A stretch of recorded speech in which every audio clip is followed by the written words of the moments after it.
I want to turn into the object of my desire. I want to turn into you, which frankly, I know it sounds kind of psychotic, is something I do feel when I'm very in love with someone. It's like wanting to see through their eyes, wanting to live through their memories in addition to my own, wanting to share clothes, wanting to know all the spots they know, wanting to fuse with them.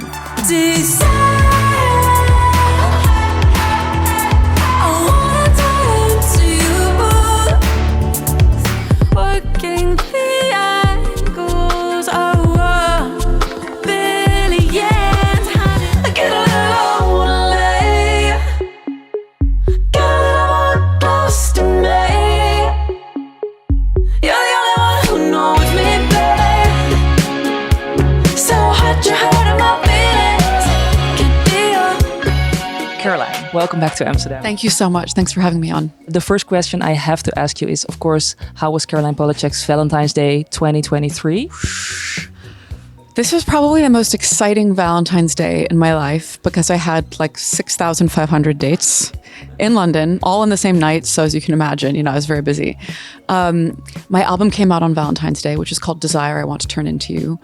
And I made a lot of this album in London. So it felt very not only very special to be playing the album release show in London, but also on Valentine's Day.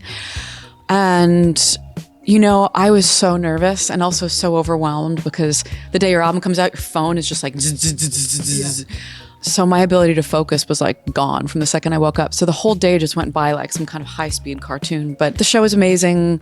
We'd been working really hard on the stage design for this show, which is a big volcano, and yes, it makes smoke. And this kind of landscape around the volcano that shifts and kind of has changing weather patterns throughout the whole show. It's very traditional, actually, more like an opera kind of background or ballet kind of background.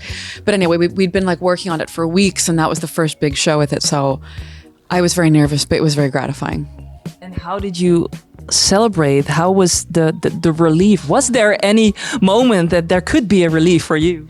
The weird thing about putting out albums is they're so non-physical.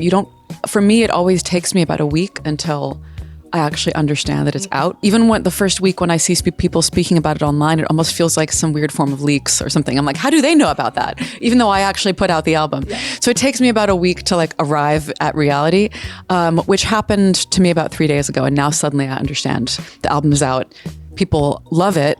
And I feel very, very grateful. And it feels like you put it out, you took that moment in London, and then the European tours started. It's like here in Europe, doing the tour, bringing the album to the people. How is that kind of roller coaster ride going so far? It's been amazing. I was supposed to do a full European tour on my first solo album in early 2020. As we know, it was a very cursed time. So I'm finally getting to come back and do, a lot of the European cities that I've, luckily I did get to play Amsterdam once before. Also in Paradiso, but it was in the small room. So it's exciting to come back here and be in the big room. Do you remember anything of that gig? Because a friend of mine who was there, luckily, he had this clip of you performing So Hot You're Hurting My Feelings, and then trying to dance, and then there was something with your high heels. Do you remember anything of the game? I think there was a big cable that I tripped on. But you know what? That song is very silly anyway. So if I'm going to fall over, it probably should be during that song. For today, for this vibe, on your Instagram, I saw you had some time off in Amsterdam. You walked a bit around. Was there any time to what do you do in the city? You just listen to music, you just walk around? Well, on this tour, honestly, I haven't had any time to explore at all because I've got a lot of stuff I'm working on in the background. But today I was very naughty and I had other stuff I was supposed to be doing on my laptop, but instead I was like, Amsterdam's so beautiful. I'm going to get a coffee and put on some music and just go have a very dreamy day in the rain. And I did. Why are you always working, Caroline? Because I can remember we talked through Zoom. It was a year ago. You just released Billions and you were in this nightliner during the Dua Lipa tour. And you were recording and doing the studio and the tour, everything all together. YOLO. That's what it is. Wow, it's fun. YOLO. I don't know. I could die tomorrow, so I have to make all your best stuff now, right? And how do you look back at then, if that was a year ago and you talked about Billions, the recording of the song was also kind of emotional. It was in pandemic kind of times at that point. Yeah. How did it feel when the song was out there and people were, getting even more attached to that song and all that you've put in it? For me, I felt very connected to my listeners with that one because I realized that Billions is like a very strange single. First of all, it's almost 5 minutes long. Second of all, there are, I think, 8 verses and 2 choruses and a children's choir. It's the structure. It's structurally very unconventional. It doesn't really sound much like anything else out there right now. And so I realized it was a big risk, spending my money on a music video for it and promoting it like a single. I mean, I knew it wasn't a radio song, but I just thought it could be a song that, that's like the kind of music I listen to. So it was very, very exciting. And it actually gave me a lot of permission as an artist when I felt like people received that song correctly. Like they understood that it's a very like sexual, sensual, psychedelic piece of music. And that to me gave me green lights to do all sorts of other things on this album. Oh, so awesome. Like if you mention unconventional, we have to talk about the fantastic record that you put out and everything that we're hearing and everything you use on this album. What would be your favorite sample that's on this record? Like I hear a lot of church bells on the songs. I heard, of course, the baby. Is there one specific sound that you think that's crazy? I love that sound. You're an amazing listener because I think those are the actual only 2 samples in the truest sense, like those, both the baby and the church bells are both, iPhone recordings. I mean, I love them both, but I guess I'm going to flip that question around and say if my music was to be sampled, I think the thing that I would love to be sampled most would be the intro of a song called Pretty Impossible, which is just my voice hanging out for full 8 bars, just going da da da da da da da da da da da. I'm like, fingers crossed. I want someone to take it, cut it up, use it. I was playing the Welcome to My Island remix just a week ago, Friday night on like 3 in the morning, 4 in the morning. The Charlie one? The Charlie remix. And I was wondering, what was the first time that you heard that remix and could you vibe to it immediately? Like, were you able to put it on volume and just go crazy? Or So I was lucky enough to be at home, which meant I had my big speakers. Yeah. And Charlie texted it to me. She was like, "What do you think?" This is what we did. And I put it on full blast, and I just was like, because I expected a remix. I didn't expect her to completely write a new song with it, and she put her whole back into those verses. I just stan Charlie so much. She's so creative and so just like puts just so much electricity into everything she does. And I think you can really feel that too, and how unconventional her approach was to remixing. So shout out Charlie. The cover art, the picture of you and the elements, the scent, it reminded me of like myself on a wild ride back home on Friday night in public transport. What is the story behind the picture? So for me, this album really takes place out in the world. It's an extroverted record. It's full of life. It's crowded. It's maximalist.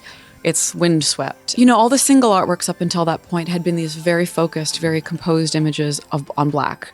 Very tight, very perfect. And I thought that was a good metaphor for how I was introducing each song, like parts of something, each, like little puzzle pieces. But then I wanted the expression of the whole album to feel dense and busy and active and kind of too much. Also, I listened to so much music on the subway. I think for me, a lot of my most important music listening experiences are actually in headphones on public transit, because music means more, I think, when you're around other people. Yeah. And when it kind of bounces off what it means to be in the world. And when you feel small and you feel in between, these in between spaces, like being in an airplane, being in the car, I think that's when you really have time to dream. But I'm so not physical. I do feel like a lady. Could you remember like the first moment when you already made some of the songs and you felt like this is what the album's gonna sound like, this is what the record's gonna be, and this is what I want it to be? Bunny as a Rider was, I think, maybe the second or third song written on this album. And when I wrote Bunny as a Rider, I was like, oh, this is interesting. I've never done anything like this before.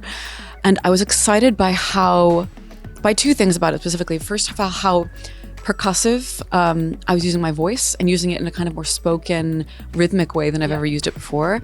And also how that structure of the song was quite mysterious, actually, how you're not really sure what the chorus is, what the verse is. The beat barely changes the whole song. Mm-hmm. And so I was really interested in these structures where you get a bit lost inside of them. I was listening to a lot of Timbaland, and I was just thinking about that song Milkshake and how amazing it is that you don't really have a sense of where you are dynamically in the song. You just enter it and you don't think. And so to me, that became like the mission on this album, which is where songs like Pretty Impossible, Blood and Butter, Billions came out of that kind of philosophy. But I can't stick to a prompt ever. I'm so undisciplined. And of course, I end up with songs like Hope, Drunk Ever Asking, Butterfly Net, Sunset, these songs which have this deeper, more traditional folkloric feel, and also which are quite structured.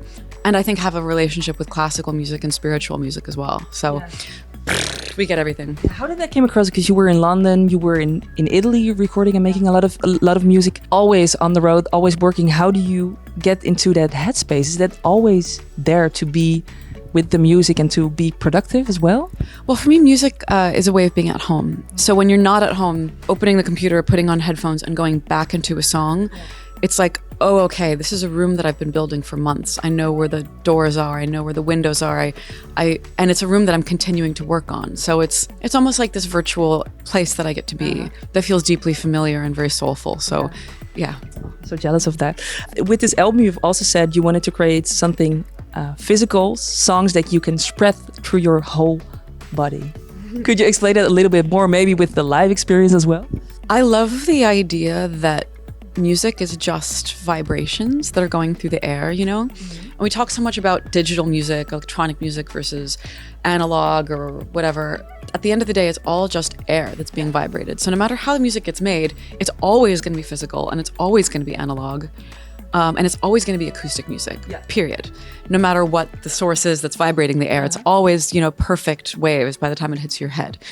So I got really inspired by this idea of making the speakers themselves feel like these physical sculptural objects, and I think you can really feel that in songs like Bunny is a Rider, Crude Drawing of an Angel, these like crustier, dustier moments. Draw the blinds, draw the bath.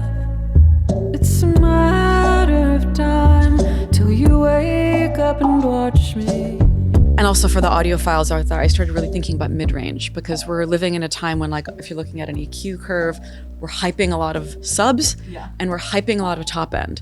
But for me, a lot of the most emotional part of the frequency spectrum is like the really yummy, warm, fat mid-range. So I started becoming very unafraid of using that part of the frequency spectrum in ways that are a bit more unconventional by current mixing standards, which again, you can kind of feel in songs like Bunny and songs like Crude Drawing, Butterfly Net. They do sit like right here.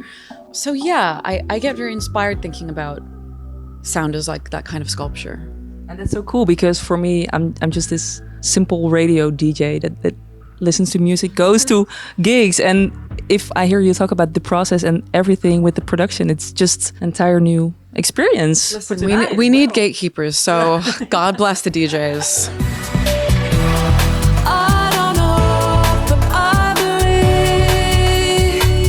I would like to talk a little bit about I Believe, because you've mentioned you were going to a Celine Dion obsession a few months before writing the song. Yeah, what was that like? Because I feel like she's not underrated, but she doesn't get the right amount of love, and still, you know, her songs are bangers. But how do you feel about that? Well, I feel like Celine has transcended the language of cool, right? Which I think is what you're speaking about when you say she doesn't get her due. I think she's not interested in that level of culture. She's gone to this way. She's taking us to church. It's a whole other thing. And if you think about, you know, people who've been helped through enormous tragedy or loss or celebration by her music, again, it operates on a way more kind of eternal, universal level. And I'm very interested in that. And I'm interested in how Celine Dion has operated as a kind of woman archetype, because, you know, we're so flooded with the girl archetype in pop music, and how she expresses so much power through not only her ability to make these notes come out of her tiny body, but also her ability to hold so many people in the space and make them feel comforted and present. So I really look up to her. I think that's very important work that she does. Have you ever seen her live? No. My YouTube algorithm, though.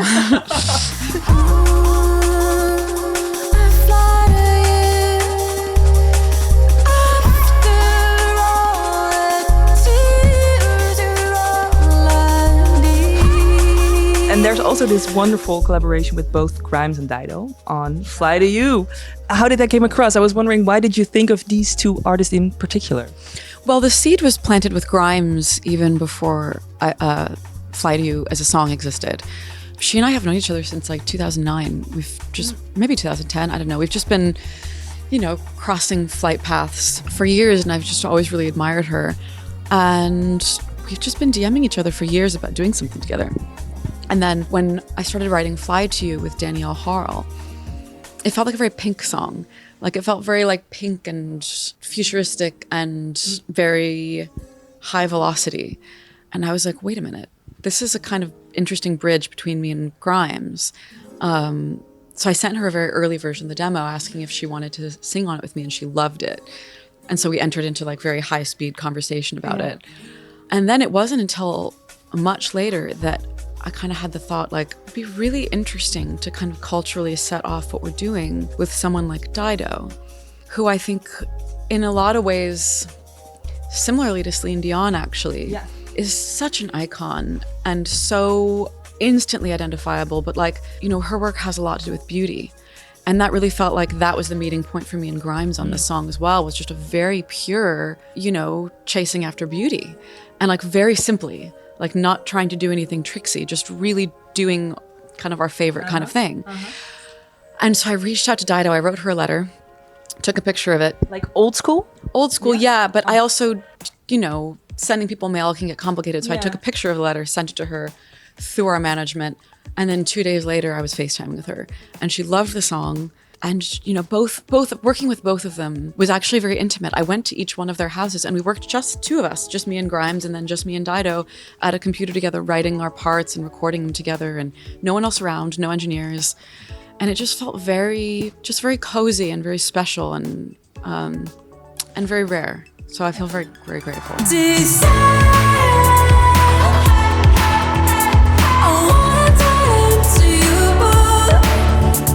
Welcome to My Island, the opening track. It starts with, a minute-long wail, and I read that it came out of a feeling of frustration with clean lyrics, so to say, and wanting to just express something more primal and urgent, if I'm quoting it correctly. Yeah. Can you tell me a bit more about that? Well, I'm a melodic writer. I always write melody first and then sketch in lyrics. And I had been doing a lot of writing the month that I wrote Welcome to My Island, and I just felt sick of text. I felt sick of lyrics and just wanted a song that could open with something that actually couldn't be expressed in words. But the irony of it is I was so excited by that intro that I wanted to keep that feeling going through the chorus. And I wrote these lyrics that at the time made no sense but felt very good to sing. Desire, I want to turn into you. And I liked how manic and impossible that phrase was, how it just felt like pure, like illogical greed or something. And I was like, great, that's what the song is trying to do, is just like smash through the glass and just have a tantrum, And I didn't really think deeper about those lyrics until about 6 months ago when I was looking for a title, because I had 10 titles swirling around my head for this album. And then suddenly I realized that phrase was a bit of a puzzle box, because it means 3 different things. It means like, A, I want to turn into desire itself, which is like impossible and crazy. And I like how disembodied it is just to want to turn into this sort of electrical, physical, sensual force and stop being a person. To me, that's a very musical idea. And then the second meaning, of course, is like, I want to turn into the object of my desire. I want to turn into you, which frankly, I know it sounds kind of psychotic, is something I do feel when I'm very in love with someone. It's like wanting to see through their eyes, wanting to live through their memories in addition to my own, wanting to share clothes, wanting to know all the spots they know, wanting to fuse with them. Which, when you think about it, I think the only way to actually do that is to like have a child, but then you don't even get to exist from the POV of, anyway, it's all impossible. And then the third way, which I think is unfortunately only expressed in the English language and doesn't translate so well, is I want to turn into you, which is to say, I want to bring my body into your arms and be held by you. So it's very tender and very simple, but it's maybe the only meaning that actually makes normal sense. So I think the combination of them is fun and kind of gets at the feeling of the album. You've mentioned the genre scorny, scary, horny songs. I think you put it in the Spotify storylines or somewhere where I found it, and I was curious, what are these songs? What kind of scorny songs do you listen to? I mean, I wish I could rattle off a playlist right now, but I will say Nick Cave's quite high up. Julie Cruz is up there. I don't know. I just think there's like this this tone that everyone's actually familiar with. It's a very kind of Lynchian, Cronenbergian tone where like, yeah, where things are like sexy, but also a bit scary at the same time. Or when you feel a bit scary and sexy at the same time. Or want to encounter someone who is. But anyway, I'd been laughing about this invented word, because you know the word hangry, that's where it came from, when you're angry and hungry at the same time. Scorny was like the other, the other end of this, whatever. You don't want to be hangry and scorny at the same time. Or anxiety. That's my not favorite, least favorite. That's what I have all the time. You recognize it? That's if you're hangover and you're just thinking about... Yeah. That's me like 24 hours later, the entire day. Like, oh my God, I talked to her, him. What did I say? Oh my God. And then just asking my... So real. Yeah. Okay, well, being scorny is like the opposite of anxiety. Thank God. Maybe that's what gets you anxiety. It's like one then the other. But yeah, Crude Drawing of an Angel came out of me just playing with that idea a bunch that week. And realizing that this is a kind of, this is a flavor that exists in my life that I'd never put into music. So it was time. Here it is. I love it. We are super happy that you will be returning to the Netherlands at the Best Kept Secrets Festival in June. Can you reveal a little bit? Because of course there are people now watching this video that couldn't make it to European tour or didn't got a ticket. What should they bring to the festival? Like what kind of energy? There was this inflated banana at the Glastonbury gig. What do you want people to bring to a festival show of Caroline Polachek? I always want people to be healthy at festivals, so make sure you've eaten, stay hydrated, make sure your phone's charged. I'm like in mom mode already, but I do want to see looks. I want everyone in their fashion, and don't carry too much because I want your arms up, and just have fun. That's what I want. Just have fun. Cool. Thank you so much for your time. Thank you so much for having me on.